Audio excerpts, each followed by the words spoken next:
artist Benny came down from the Middle East to meet me, and he was asking me, where do you find time? You need to read a lot to give this discourse, because almost every day you're giving discourse on variety of topics from people around the world. I said, reading?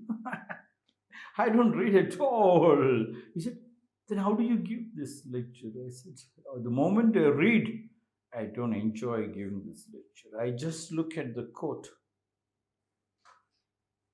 That's all. I don't even talk to the quote. And then I leave it to my mind. Sometimes I don't even see the quote directly. Now I just see the quote. And it happens. Maybe it's like the painter, first year, sitting in front of the bamboo, second year, he start talking to the bamboo, third year, he becomes the bamboo, and the drawing happens of its own. Only then I realized I started at 8:1 from Indranagar, and by the time I reached here, in 48 minutes, I was already here, 35 kilometers in this heaviest traffic from Indranagar, touching the airport main road and reaching my ashram. Much before that, I was preparing the court, and then the demolition work was going on. Check the demolition work in Indranagar. Then the engineer came, discussed with the engineer and with the contractor about the in and the end of what to be done. From there, afternoon, Benny came. I was sitting with Benny in Devanahalli. I rushed him up, dropped him in Hennur after discussing with him. Before that, Benny, I had this World International Women's Day program officially. I rushed up at 9 o'clock. By the time I finished, it was 10:30. We rushed up back over here. Benny was here. Before that, 8 o'clock, Kavita Rani and her husband came to celebrate the 1 month wedding. So the whole day was non-stop. Mahmoud Darwish, born on 13th March 1941 in Al Birwa in Palestine, died on 9th August 2008 in Texas in the United States of America, was a Palestinian poet and author who was regarded as the Palestinian national poet. He won numerous awards for his works. Darwish used Palestine as a metaphor for the laws of Eden, birth and resurrection, and the anguish of disposition and exile. He has been described as incarnating and reflecting the tradition of the political poet in Islam, the man of action whose action is poetry. He also served as an editor for several literary magazines in Palestine. Mahmoud Darwish said, exile is more than a geographical concept. You can be an exile in your homeland, in your own house, in a room. Slaves who get trapped in a pigeonhole. Exile. Slaves who get trapped in the borrowed knowledge. Exile. Slaves from the smallest hachi rushes up to the hospitals. Exile. You created your own jail. Otherwise, it is so beautiful. Benny asked me, you need to read a lot to give this lecture. And I was shocked. I couldn't read. The moment I read, my mind forces me to borrow what I've read it and try to put it over here. And I never enjoyed this discussion with you. Yes. My discussion is with you is just purely love. I have fallen in love with you. And I always decided I'm making love with you. I and you is not 1 plus 1 equals 2. I and you is 1 plus 1 is one and one. I and you melt together to become one. In that one, whatever comes out, whatever happens, it's joy. Exile is more than a geographical concept. You can be an exile in your homeland, in your own house, in a room. Depends upon how you can melt. The husband and the wife, yes, they have been brought into for a celebration of becoming together.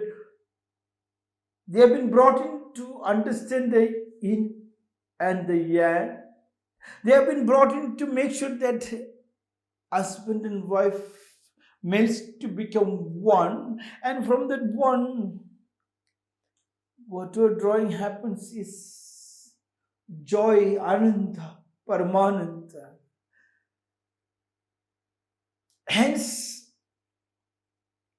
that celebration has been put into the leader and the people. That understanding, if what it was there, people could have understood that they are in love with the nature, and they couldn't be separated. They are in deep in love. They will not use soap to scrub the body. They will get rolled in the muddy water, and that mud, you scrub it. My hand was full of oil, and somebody has rushed up to bring some soap and water. By the time I saw the mud, I dipped it into mud, I started scrubbing. By the time water came, there was no oil. You don't need soap to remove the mud. Yes. When you keep your body in nature with the earth sucks all your poisons out. Because earth is beautiful. It doesn't like poison in your body. Nowadays, they are telling that the human body, whenever you bury them, they used to plant a tree or a coconut tree so that it nurtures, because it's full of cobre, means manure, that body. But nowadays they found out any plant they planted dies very fast, it never grows. And the scientists were shocked that they went to see, check it up, and no plant was able to grow where the body has been buried. When they checked it up, they were shocked to see the plant couldn't grow because it is full of the human body is full of chemicals from the birth till death. There was no real body. It was all medicine. So when people talk, they're talking from the medicine. If anybody is getting angry and shouting at you, you can understand they are not shouting because they are shouting from their own sense. They are shouting from the medicine, borrowed knowledge which is injected into the body. Somebody else is talking from their side. Exile is more than a geographical concept. Mahmoud Darwish, the national poet of Palestine, said, you can be in exile in your homeland. You decide whether you are exiled the moment you reach home. You get disconnected from your wife and your children, or husband and the children. When you sit bum to bum and take baths together, anybody going out of the house, when they reach home, they have to rush up and take bath. When they rush up and take bath, it is the wife who is coming, husbands come together, they scrub together to take bath. The joy. And then you sit together. They say, Annadana is very close to God. What is Annadana? The food. The gift of food is very close to God. If that is the case, when your wife is cooking, is it not very close to God, and it is your duty to rush and cook together and eat together? Then you both together is God. An example for others. You can be in exile in your own homeland, in your own house, in a room. Hence, in Ukraine, you found been in exile in their own house. They never talk to each other. It happened to Russia, it happened to America, it happened to Europe, because in Europe also it's the same thing. Hence, whatever they are talking is all nonsense. Europe is talking nonsense. Americans are talking nonsense. Russians, and now you can see the Ukrainians, they all are not talking with love, but from the injected medicine. They are all living in exile right inside the house. Husband is suspecting the wife, wife is suspecting the husband, and the children. There's nothing like what is happening in India. And India, sometimes, yes, we have just disconnected.